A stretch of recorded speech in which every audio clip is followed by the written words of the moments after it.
साहिब बंदगी सतनाम। बहुत ही सुंदर प्रश्न आया है भगत का।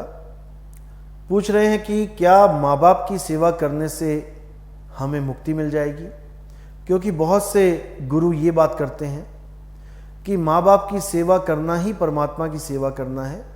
जो माँ बाप की सेवा करते हैं उनको भगवान का नाम लेने की भी ज़रूरत नहीं है, परमात्मा का नाम लेने की ज़रूरत नहीं है। माँ बाप की सेवा करने मात्र से ही उनको मुक्ति मिल जाती है, मोक्ष मिल जाता है। तो मैं बताना चाहूँगा कि ऐसा बिल्कुल नहीं है। कबीर साहब कहते हैं, मात पिता मिल जाएंगे 184 माही, गुरु भक्ति और भजन बंदगी फिर मिलेगी नहीं। माता पिता जैसे आपको इस जन्म में मिले हैं वैसे ही आपको अन्य जन्मों में भी मिल जाएंगे। किसी कुत्ता, बिल्ली, हाथी, घोड़ा, शेर, चींटी, मकड़ी, कोई भी श्रेणी में आप चले गए, किसी भी जून में आप चले गए, तो आपको बिना माँ बाप के इस शरीर में आने का मौका नहीं मिलेगा। किसी भी शरीर में जाओगे माँ बाप के द्वारा ही जाओगे, तो माता पिता मिलेंगे ही मिलेंगे। लेकिन कोई कहे कि माता पिता की भक्ति करके, माता पिता को सेवा करके मुक्ति मिल जाएगी, ऐसा कभी नहीं होने वाला। हाँ, माता पिता को गुरु मान के, प्रथम गुरु हैं माता पिता, रज वीरज के जो हैं दाता। पहला गुरु मान के माता पिता को आप उनकी सेवा करो, क्योंकि माता पिता बहुत बड़ी जिम्मेदारी उठाते हैं आपको इस संसार में लाने के बाद। उनका खाना पीना, उनका रहना सब आपके अनुकूल हो जाता है। बच्चे की परवरिश के लिए क्या कुछ नहीं करते माता पिता। गीली जगह पे खुद को सुला के बच्चे को सूखी जगह पे सुलाते हैं। इतना प्रेम उस बच्चे को देते हैं कि बच्चे को परमात्मा तक भूल जाता है। आप देखेंगे बच्चा पैदा होते ही रोता है। क्यों रोता है? ना तो किसी ने सुई चुभाई, ना ही किसी ने उसको झापड़ मारा। रोया क्यों? आम इंसान ये सोच भी नहीं सकता कि बच्चा पैदा होते रोता क्यों है, जबकि कबीर साहब ने इसी के ऊपर दोहा भी बोला है। कबीरा जब पैदा भये जग हंसे हम रोए, और ऐसी करनी कर चले हम हंसे जग रोए। साहिब ने बच्चे को रोता हुआ देखा और दोहा बोल दिया। क्यों रो रहा है बच्चा? क्योंकि वो बच्चा इस संसार में आया है अपने मालिक को छोड़ के, अपने पिता को छोड़ के, अपने परम पिता परमात्मा को छोड़ के। उसके बिछोड़े की वजह से वो बच्चा रोता है। वो अपने पिता से बिछुड़ गया है, इसलिए वो रोता है। अब करना क्या है? ऐसी करनी कर चले हम हंसे जग रोए।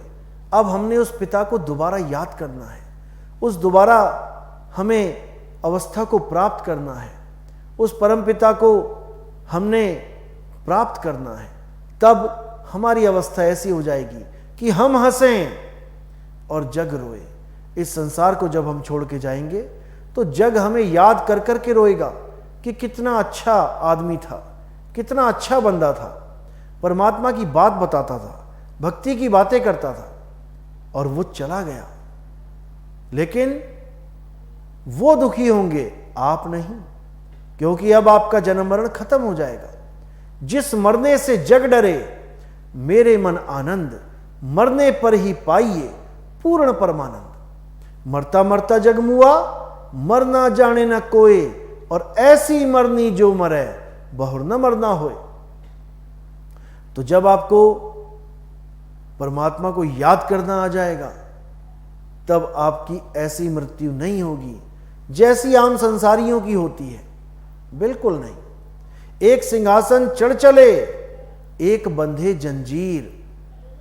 अब आपको सिंहासन आएगा। अंत समय में परमात्मा स्वयं आपको अपनी गोद में बैठाएगा। परमात्मा स्वयं उस अवस्था तक पहुंचाएगा जहां सारे भ्रम, सारे दुख दर्द खत्म हो जाएंगे, जिसे सतचित आनंद अवस्था बोला जाता है, जिसको आप सच्चिदानंद भी कह देते हो।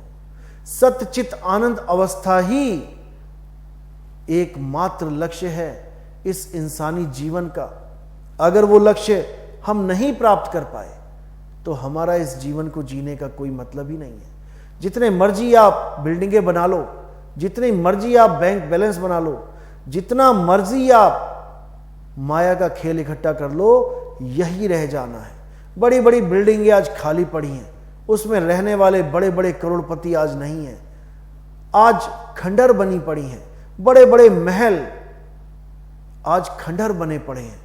वही राजा जो सोचते थे कि हम सदा ऐसे ही रहेंगे, हमने महल बनाया है, हम खूब सुख भोगेंगे, कितने साल भोग लिया, आज वही खंडर बने पड़े हैं।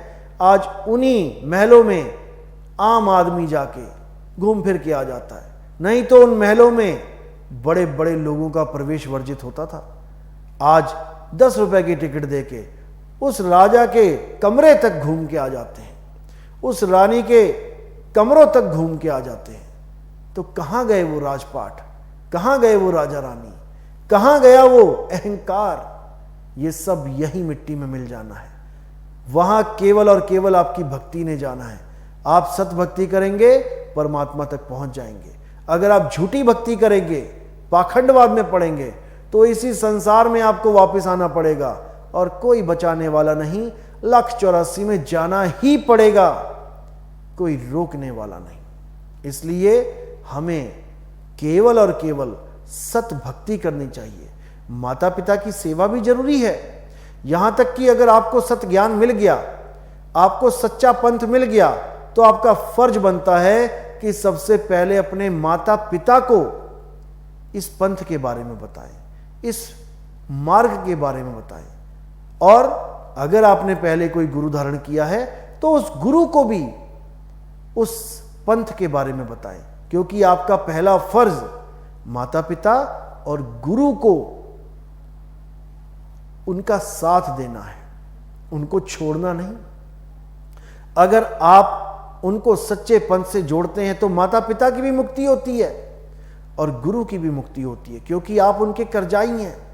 माता पिता का कर्ज आप कभी सपने में भी नहीं दे सकते, लेकिन अगर आपने सच्चे नाम से उनको जोड़ दिया, सच्चे गुरु से उनको जुड़वा दिया, तो आप इस कर्ज को बड़े आराम से उतार सकते हैं। ये ऋण आप उतार सकते हैं। इसलिए माता पिता की भक्ति भी जरूरी है, सेवा जरूरी है, लेकिन असली चीज सतगुरु की शरण में जाके सत भक्ति को करना है, जिसके द्वारा आपकी मुक्ति होती है। साहिब बंदगी सतनाम।